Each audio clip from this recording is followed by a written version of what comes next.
अस्सलाम वालेकुम नाज़रीन, आऊं अमजद सुमरो ऐं तव्हां ॾिसी रहिया आहियो BSK न्यूज़। नाज़रीन, अॼु जे असांजे टेलीटॉक प्रोग्राम में अवां सभिनीनि खे भली कार। नाज़रीन, अॼु जे असांजे प्रोग्राम जा महिमान आहिनि जनाब अली अहमद लुंड, साबिक़ सेक्रेटरी बल्दियात सिंध, सीनियर तजिया निगार ऐं सहाफ़ी मुनीर बिरोई, सियासी ऐं समाजी अॻवान जनाब अली नवाज़ लुंड, सीनियर सहाफ़ी अंसार खान। सभिनी मुअज़्ज़ज़ मेहमानन खे भली कार। मेरा पहला सवाल है सीनियर सहाफ़ी अंसार खान साहब से। अंसार साहब, मैं आपसे दो सवाल एक साथ कर रहा हूँ। क्या मुल्क में सदारती निज़ाम सही रहेगा या पार्लियामेनी? और आप ये फरमाएंगे कि अगली बल्दियाती या पार्लियामेनी इलेक्शन में किस जमात के जीतने के इम्कानात हैं?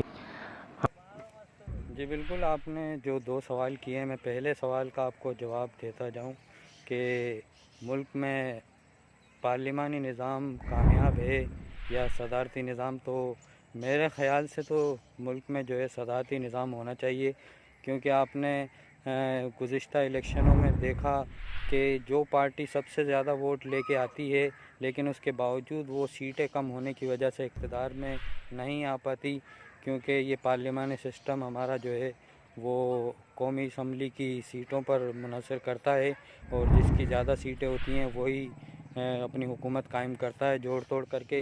लेकिन अगर जब सदारती निज़ाम होगा तो जिसके वोटों की अक्सरियत होगी या तनासुब ज़्यादा होगा तो उसकी हुकूमत ही कायम होगी और इससे हकीकी मानों में जो है आवाम की तर्जुमानी होगी। जबकि जो दूसरा आपका सवाल है कि आइंदा बल्दियाती या पार्लिमानी इलेक्शन में कौन जीतेगा, तो पार्लिमानी इलेक्शन तो अभी काफ़ी दूर हैं लेकिन बल्दियाती इलेक्शन करीब हैं और बल्दियाती इलेक्शन जमाती बुनियादों पर कामयाब नहीं होते बल्कि ये इलाक़ाई सतह पर होते हैं और इलाके में जो जिसका ज़्यादा असर व रसूख होता है वही कामयाब होता है।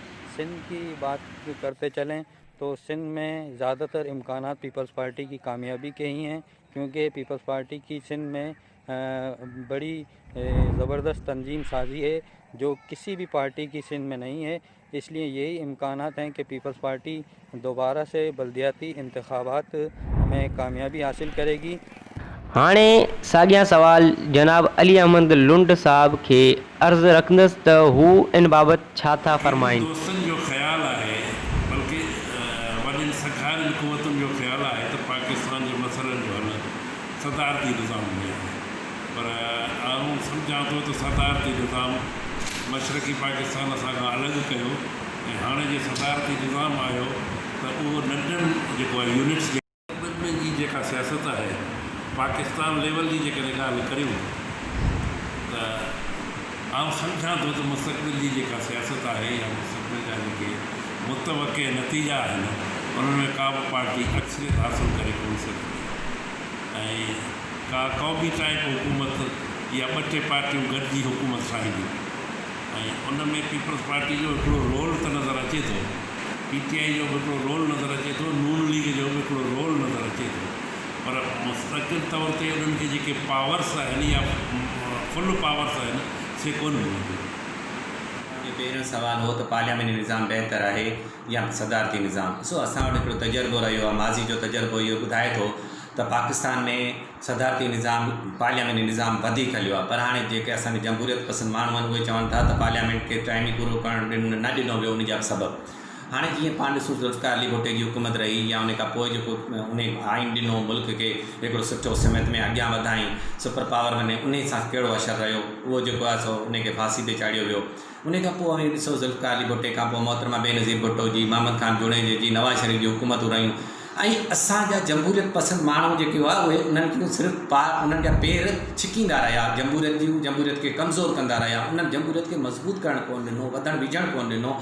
लिहाज़ा मौजूदा मोहतरमा जॾहिं लंडन वई, लंडन में APC घुराई, तमामु मुखालिफ़ दर हुजे मोहतरमा नवाज़ शरीफ़ सां पीपल्स पार्टी जी ऐं मौलाना फज़ल रहमान जी डेमोक्रेसी ते हुन जेको एग्रीमेंट हुन ते साइन थियो, वरी बि अॼु असीं उन ई पोज़ीशन में उन ते असांजो कंहिं क़िस्म जो मुतफ़िक़ा लाहेअमल ठहियो, उन ते सिग्नेचर थिया। पर अॼु बि तव्हां ॾिसो APC थिए थी, हिकिड़ा जमहूरियत पसंदि माण्हू असांजे मुखालिफ़ दर्जा माण्हू हिकिड़ी ॻाल्हि था कनि, हुकुमरान थोरो ॿी ॻाल्हि करे। वक़्त में माण्हू अञा कुझु ॿिए मख़लूक जी पिया इंतज़ारु कनि का टी दौर अचे जेका अची असांजा मसइला हल करे। पर आउं सम्झां थो माण्हुनि जो उहा ख़ाम ख़्याली आहे, जेसीं ताईं इहो निज़ाम बहितर न थींदो तेसि ताईं असांजो वोट, असांजी अहमियत, असांजो डेवलपमेंट, असांजी तरक़ी सिर्फ़ु इन ख़्वाब ख़्याली में हूंदी तेसि ताईं।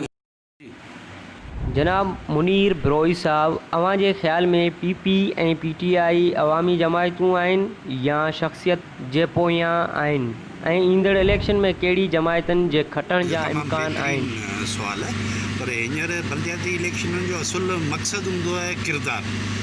किरदार जे लिहाज़ खां हिन वारे वॾी पैमाने ते थींदियूं कामयाबियूं जिन जा किरदार बहितर हूंदा। पीपल्स पार्टी खे ॿ दफ़ा सुठा मौक़ा मिलिया आहिनि, पर पीपल्स पार्टी डिलीवर कुझु न करे सघी जेका आवाम खे करणु खपंदी हुई।